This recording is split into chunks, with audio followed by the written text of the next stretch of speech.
Bonjour, vous êtes sur Décideur TV, c'est Lex Inside, votre rendez-vous consacré à l'actualité juridique et du monde du droit. Au programme de ce numéro, on va parler du conscious quitting, on évoquera également le règlement MiCA et enfin, on parlera vidéosurveillance algorithmique. On débute tout de suite cette émission avec Victor Roisin, associé chez Factory Avocat pour parler du conscious quitting. Victor, bonjour. Bonjour Arnaud, merci pour votre invitation. Qu'est-ce que le conscious quitting ? Eh bien Arnaud, après le quiet quitting, nous avons désormais effectivement le conscious quitting. Donc le conscious quitting, c'est un phénomène qui nous vient principalement des États-Unis, où un certain nombre d'employeurs constatent qu'un grand nombre de collaborateurs sont sur le point ou carrément décident de sauter le pas et décident de quitter leur entreprise pour des raisons éthiques ou morales.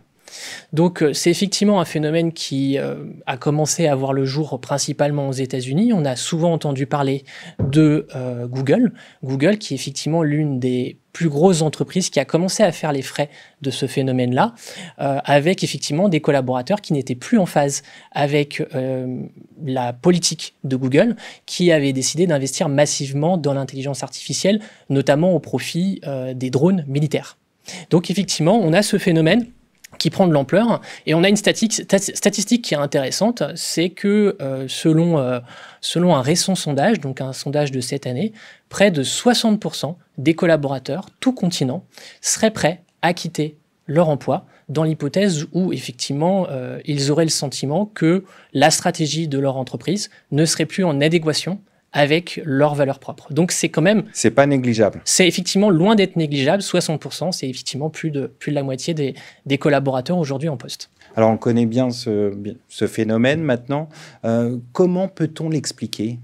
Alors, là-dessus, il y a plusieurs facteurs qui peuvent être avancés pour expliquer l'apparition de ce phénomène de conscious quitting. Donc le premier phénomène, enfin la première raison qu'on pourrait invoquer, c'est évidemment le Covid. Le Covid a été une période probablement de très grosse remise en question pour un certain nombre de travailleurs, en particulier dans des pays anglo-saxons où il n'y a pas eu le système de protection en lien avec l'activité partielle comme en France.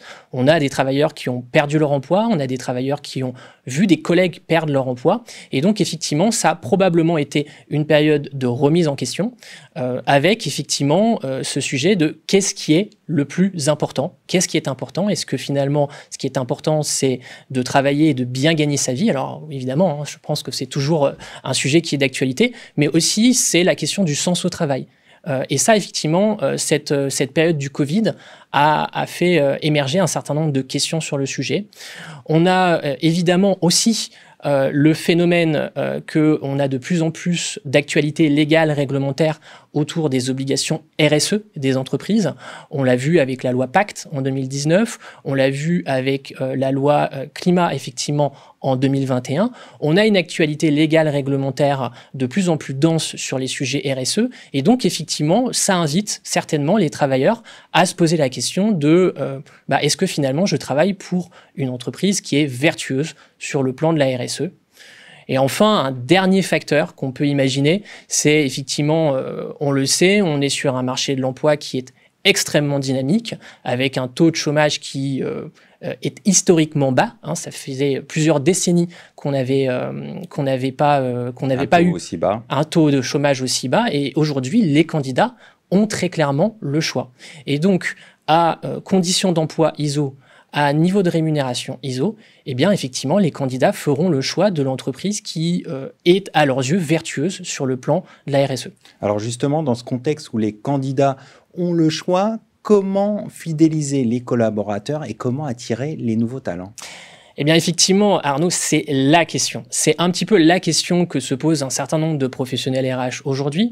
Alors, avant d'aborder les moyens qui sont à la disposition des entreprises pour effectivement répondre à ce phénomène, quand même une donnée qui, à mon sens, est intéressante, c'est celui du coût financier d'un remplacement d'un collaborateur qui déciderait de partir, alors que ce soit pour des raisons en lien avec le mouvement de conscious quitting ou pour autre chose. Aujourd'hui, on estime à 50%, entre 50 et 200% du salaire annuel, le coût financier encouru par une entreprise lorsqu'un collaborateur décide de quitter l'entreprise. Donc, évidemment, c'est un coût qui est extrêmement important. Là-dessus, on a évidemment les frais de chasse de tête pour les profils qui sont à très, très haute valeur ajoutée ou très recherchés, mais on a aussi tout le coût de onboarding ou de offboarding qui est inclus. Tout ça en full package, effectivement, on a un coût financier qui est extrêmement important pour les entreprises. Donc, on est dans un contexte où on va avoir certaines entreprises qui vont regarder passer le train et puis d'autres qui vont décider de se saisir de ce phénomène et de prendre les mesures nécessaires pour justement monter dans ce train et finalement réussir à attirer les personnes qu'ils souhaitent attirer dans l'entreprise, réussir à fidéliser les collaborateurs qui sont déjà en place. Et là-dessus, les solutions, j'en vois quelques-unes, assez modestement.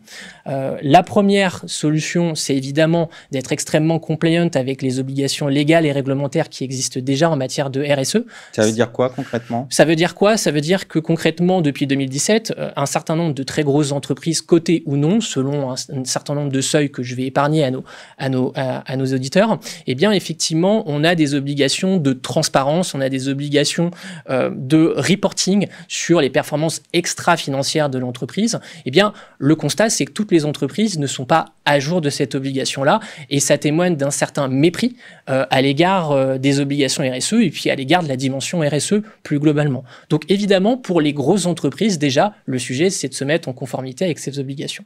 Mais, évidemment, de manière plus ambitieuse, il y a aussi la possibilité de développer, de déployer, de mettre en place ou de développer une politique RSE qui soit plus exigeante. Ça passe effectivement par la possibilité, par exemple, de mettre en place une charte RSE avec des engagements qui iraient de simple à de plus en plus exigeants. Qu'on s'entende bien, l'idée, c'est pas que la RSE devienne l'alpha et l'oméga de la stratégie d'entreprise. Mais c'est déterminer des objectifs. Exactement, déterminer des objectifs qui soient réellement pris en compte et que ce ne soient pas seulement des objectifs de façade, puisqu'on le sait, en matière de RSE, on a souvent beaucoup de déclarations d'intention et puis finalement derrière pas grand chose. Donc pour avoir une politique de RSE qui soit, pour avoir une stratégie d'entreprise qui soit en lien avec la politique RSE, eh bien on a des choses simples comme par exemple construire une politique de rémunération des collaborateurs intégrant la dimension RSE. On sait que par exemple on a des mécanismes du type intéressement où on peut mettre des objectifs quantitatifs et ou qualitatifs. Eh bien c'est peut-être l'occasion effectivement d'intégrer la variable RSE dans les objectifs de déclenchement de l'intéressement. Pourquoi pas ? Donc évidemment ça passe par une politique RSE ambitieuse. Et puis enfin, je le dis régulièrement à nos clients, c'est que à mon sens, et en particulier dans la matière, le faire savoir est tout aussi important que le savoir-faire. Pourquoi ? Puisque, évidemment, on a des entreprises qui vont aller vers des engagements RSE, puisqu'elles estiment qu'effectivement, c'est normal, que c'est naturel et qu'on a tous, sur cette terre, une responsabilité, et en particulier les entreprises. Et puis, il y a celles aussi qui sont évidemment très opportunistes et qui vont le faire justement dans une logique de réaction par rapport à ce mouvement de conscious quitting. Et donc, effectivement, pour cette seconde catégorie d'employeurs qui, soyons honnêtes, est probablement une grande catégorie des employeurs qui se saisissent des sujets RSE, eh bien, effectivement, le faire savoir est essentiel pour justement attirer les candidats qu'on a envie d'attirer, fidéliser les candidats qu'on a envie d'attirer, qu'on a envie de conserver, pardon. Et puis, effectivement, sur ce sujet, il y aura simplement un écueil, à mon sens, à éviter, c'est qu'à trop vouloir communiquer sur les engagements RSE, on peut sans doute passer à côté de l'exercice, puisqu'effectivement, il y a certains candidats qui pourront considérer que finalement, les engagements RSE qui sont pris par l'entreprise sont tout simplement naturels, normaux, et qu'ils devraient presque avoir toujours été mis en place. Et donc finalement, c'est sans doute plus sur la mise en œuvre de cette politique de communication autour des engagements RSE qu'il faudra bien se questionner, bien se poser des questions, plutôt que sur le principe même de la communication. On va terminer sur ce conseil. Merci d'être venu sur notre plateau. Merci beaucoup de votre invitation, Arnaud. Merci.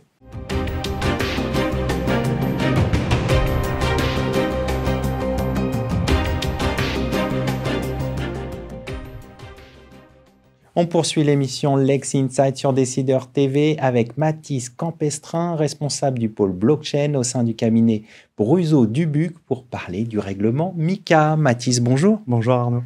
Quel est l'objectif du règlement MiCA ? Alors, Tout d'abord, rappelons-le, le règlement MiCA, c'est le premier cadre européen harmonisé pour l'ensemble du marché des cryptoactifs. Le règlement MiCA poursuit 4 objectifs. Premièrement, évidemment, garantir une sécurité juridique à l'ensemble des acteurs de l'Union. Deuxièmement, soutenir l'innovation en permettant d'ouvrir un nouveau marché à ces acteurs. Troisièmement, protéger les investisseurs/consommateurs des pratiques frauduleuses. Et enfin, de garantir une certaine stabilité financière, notamment au vu des émissions parfois de monnaie dites privées que l'on peut voir dans le milieu de la crypto. Quelles sont les avancées introduites par ce règlement en matière d'ICO ? Alors, si vous me le permettez, je vais rappeler juste brièvement ce qu'est une ICO. Une ICO, c'est l'émission initiale d'un jeton utilitaire sur une blockchain. Donc, pour avoir une opération d'ICO, il faut que 3 éléments soient réunis. Premièrement, cette émission de jetons sur une blockchain publique. Deuxièmement, une collecte de fonds, soit en monnaie fiduciaire, soit en cryptoactifs, auprès d'investisseurs, notamment particuliers. Et enfin, la remise et la fourniture d'un livre blanc, lequel doit permettre à l'investisseur de fonder sa décision d'investissement, un peu comme nous le faisons en matière de droit bancaire, droit financier traditionnel. À titre d'exemple, iOS, le géant américain, avait levé 4 milliards de dollars par SUBI en 2018, et ça a donc donné énormément d'idées à beaucoup de gens qui n'avaient pas les mêmes intentions qu'iOS. Vitalik Buterin, le créateur d'Ethereum, disait notamment que 9 ICO sur 10 étaient des arnaques. D'où ce besoin de régulation. Exactement. Le régulateur, alors pas que par la voix de Vitalik Buterin, même si on connaît son influence, mais a souhaité réagir sur ces pratiques en venant permettre 2 avancées majeures en matière d'ICO. Premièrement, fournir un modèle type de livre blanc. Chaque émetteur devra respecter les critères du règlement européen, puis devra l'envoyer à l'autorité compétente, en France l'AMF, pour notification, comme on a en matière de DIS, par exemple, en réglementation financière. Ensuite, l'application du droit de la consommation à ces opérations d'ICO. Aujourd'hui, ou plutôt demain, le règlement MiCA entrera en vigueur en 2024, les consommateurs pourront bénéficier d'un droit de rétractation sur l'opération d'ICO. Quelles sont les avancées du point de vue des émetteurs ? Alors, concernant les émetteurs de jetons utilitaires, je ne vais pas pouvoir vous en dire énormément plus, mais la question principale sera sur les émetteurs de stablecoin. C'est monnaie privée, comme je le disais. Un stablecoin, c'est une monnaie référencée, une crypto-monnaie référencée soit à une monnaie ayant cours légal, soit à un actif réel sous-jacent, une matière première par exemple, et qui va suivre son cours naturellement.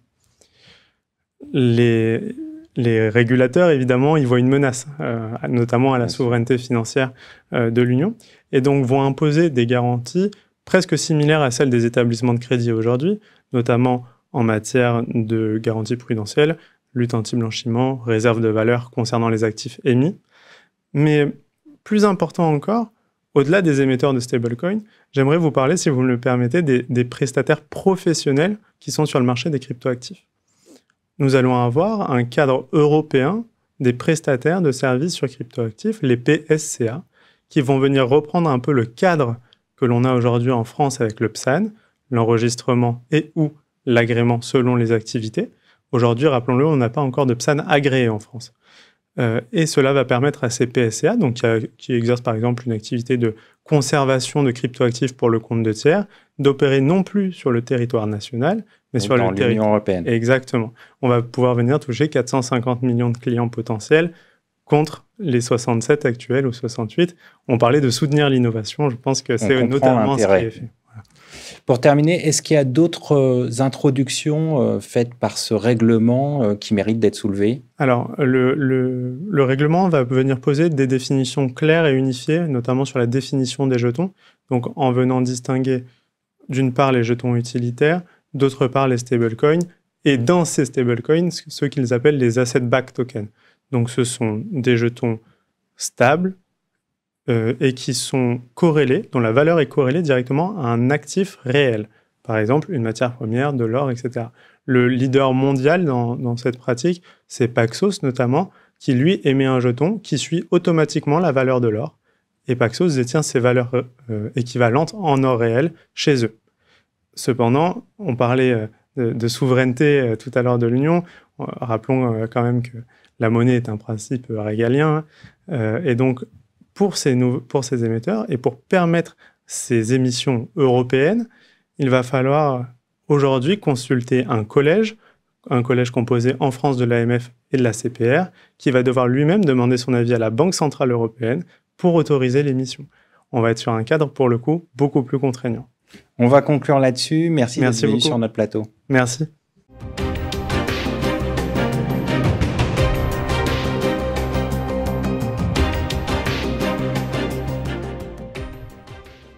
Vous êtes toujours sur Décideur TV, on poursuit ce Lex Inside.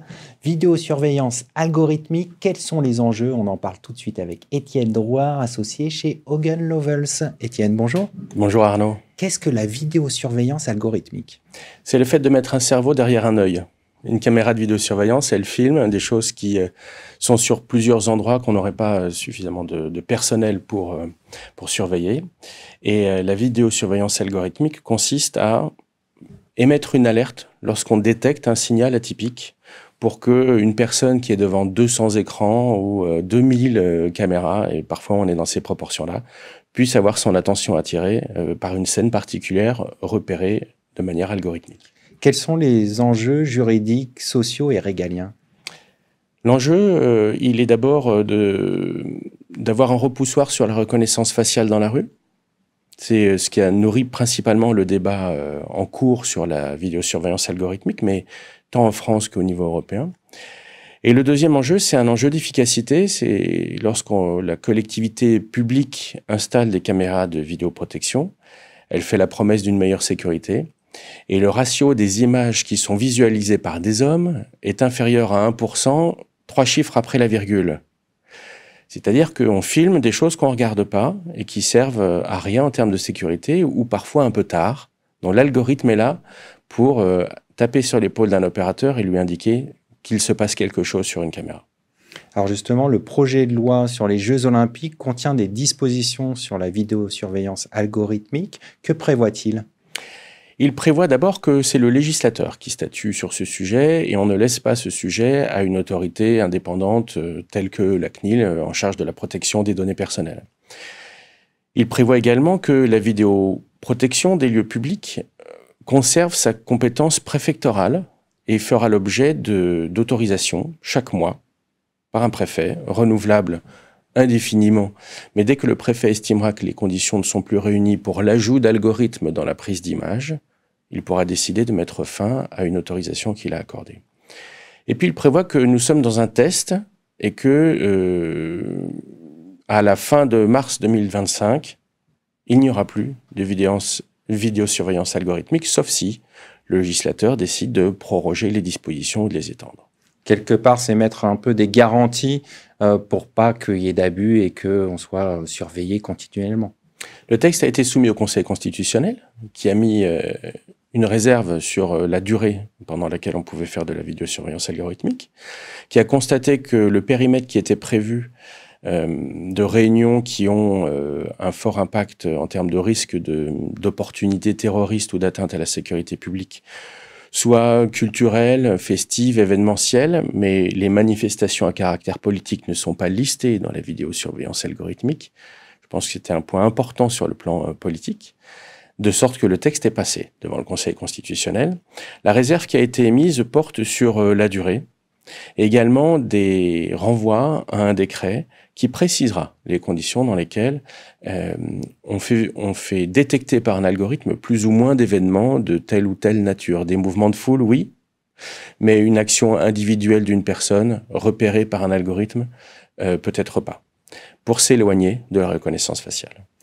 Alors, vous venez d'évoquer le texte de droit interne, mais quid des textes européens qui viendraient peut-être justement venir contrarier un peu ce droit interne et mettre peut-être davantage de vidéosurveillance? Le Parlement européen vient de se prononcer sur le projet de règlement sur l'intelligence artificielle et a adopté une résolution qui interdirait par principe le recours à la reconnaissance faciale dans les lieux publics. On verra ce que dit le Conseil européen. Et puis, un trilogue est en train de débuter au cours de cet été pour arriver jusqu'à l'adoption du règlement sur l'intelligence artificielle. On voit donc bien que les parlementaires sont farouchement hostiles à une intelligence de l'observation vidéo qui arriverait jusqu'à reconnaître une personne. Ce serait contraire à la liberté d'aller et venir. Et d'autres pourront opposer que si on n'a rien à se reprocher, on n'a rien à cacher. Mais lorsqu'on est dans les lieux publics, il est évident que pour reconnaître facialement un individu très dangereux, il faut reconnaître facialement tout le monde pour repérer parmi tout le monde l'individu très dangereux. Donc il y a un sujet éthique et de valeur et démocratique très très important. Alors justement, comment concilier dans ce contexte que vous venez de décrire les libertés individuelles avec cet objectif de sécurité dans un contexte de Jeux Olympiques qui arrivent? On a tous les instruments pour. Un principe de nécessité et d'équilibre prévu par la loi. Les recours au code de procédure pénale et au pouvoir d'un juge qui doit pouvoir justifier de la proportionnalité d'une mesure. Sur le plan administratif, un contrôle préfectoral qui consiste à justifier du type d'événement, de la durée, du type d'algorithme qui va être employé. Et puis une autorité de contrôle indépendante, la CNIL, qui reste compétente dans les contrôles a posteriori. Elle peut à tout moment demander quels ont été les critères retenus pour qu'un algorithme détecte tel type d'événement plutôt que tel autre, afin d'identifier ce qu'on appelle les faux positifs, c'est-à-dire c'est manifestement un événement qui est déclenché et détecté par l'algorithme, mais en fait cet événement est normal et l'algorithme est trop surveilleur. On va conclure là-dessus. Merci d'être venu sur notre plateau. Merci beaucoup Arnaud. Merci à toutes et à tous pour votre fidélité. À très bientôt sur Décideur TV pour un nouveau numéro de Lex Inside.